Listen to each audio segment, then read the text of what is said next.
എന്നാ മോനെ. ആ ഹലോ സാറേ. ആ ഞങ്ങൾ രണ്ടുപേരുണ്ടല്ലോ സാറേ. നാളെ 11 മണിക്ക് തന്നെ പോവാം. ശരി.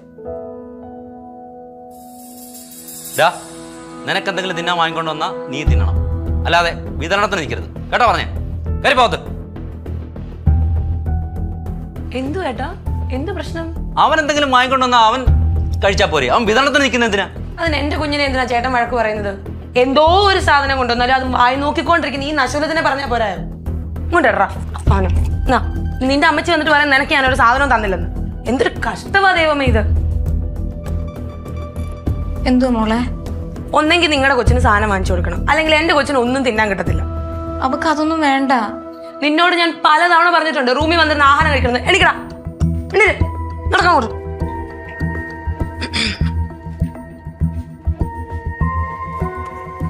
അമ്മ എനിക്ക് ബിസ്ക്കറ്റ് വേണ്ട. പോട്ടെ, സാരമില്ല. വിഷമായോ? ഇല്ല അമ്മ. നോക്കി ഇഷ്ടമുള്ളത് അച്ഛൻ വരുമ്പോ കൊണ്ടുവരും കേട്ടോ.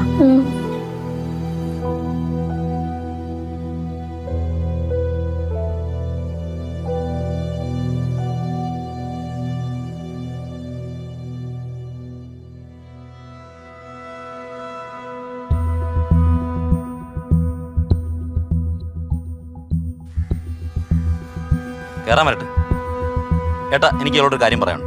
എന്താ? വല്ലവന്റെ കയ്യിൽ നിന്ന് കാശ് വാങ്ങിച്ചിട്ടുണ്ടെങ്കിൽ എന്റെ പേര് അതിനകത്തോട്ട് വലിച്ചടിക്കരുത്. എനിക്കത് നാണക്കേടാ. ഞാൻ ആരോട് പറഞ്ഞാ?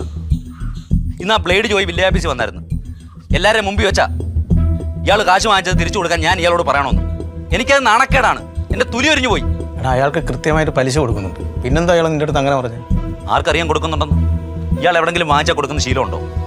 ആവശ്യമില്ലാത്ത കാര്യം പറയരുത്. വാങ്ങിച്ചിട്ടുണ്ടെങ്കിൽ കൊടുക്കാൻ എനിക്കറിയാം, നീ കൊടുക്കണ്ട. എന്റെ തലയിൽ കൂടെ ട്രെയിനോടും ഇല്ലയോ കൊടുക്കാൻ? ഒരു കാര്യം ഞാൻ പറയാം, എന്റെ വീട്ടിൽ കണ്ട കടക്കാരും പിരിവാരും ഒന്നും കയറി ഇറങ്ങുന്ന എനിക്ക് ഇഷ്ടമല്ല. ഞാനത് സമ്മതിക്കത്തുമില്ല. നിന്റെ വീടോ? എടാ, ഞാനിവിടെ കഷ്ടപ്പെട്ടുണ്ടാക്കിയതാ ഈ വീട്, അറിയാമോ നിനക്ക്? ഓ, ആയിരിക്കും ഭർത്താവിന് ഇത് തന്നെയല്ലോ ഉള്ള കുറെ നാളായിട്ട് പറയാൻ. പുതുതായിട്ട് എന്തെങ്കിലും ഉണ്ടോ? ഏട്ടാ, ഇങ്ങോട്ട് കയറി വന്നേ, വെറുതെ വഴക്കുണ്ടാക്കാതെ. ആര് വഴക്കുണ്ടാക്കി? എനിക്ക് ഇത്തിരി കടമുണ്ട് എന്ന് വിചാരിച്ച് ഈ വീട്ടിൽ എനിക്ക് സ്ഥാനമില്ലാതാകും? എങ്ങനെ കടം കയറി?